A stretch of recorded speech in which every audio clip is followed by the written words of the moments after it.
Welcome to my channel. Today we've got this Titan SDS machine. She isn't doing anything and this switch doesn't feel great. These Titan machines are in the budget range of tools and are sold exclusively by Screwfix. And with a lot of budget range of tools, parts are not easily available.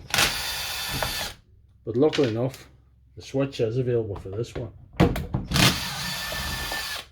Quite easy, a wee online search. There it was.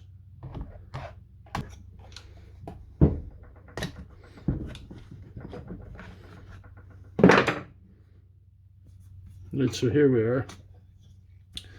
The switch is quite a simple affair, and like I say, available online fairly cheaply.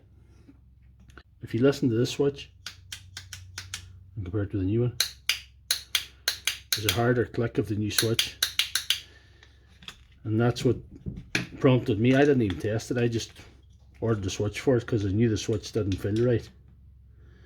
So it's quite a simple changeover, just one wire at a time.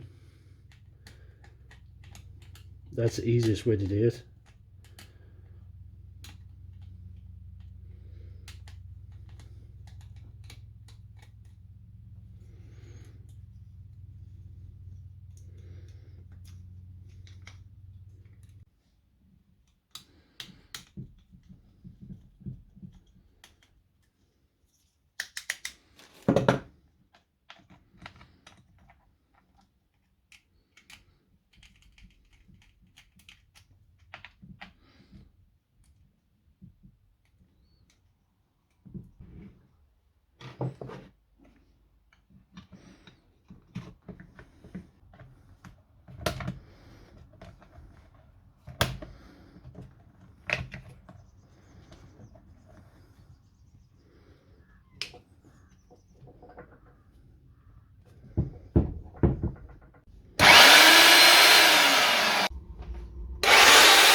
So that's back in business, and if you like this video, please give it a thumbs up and check out my channel for all my other videos.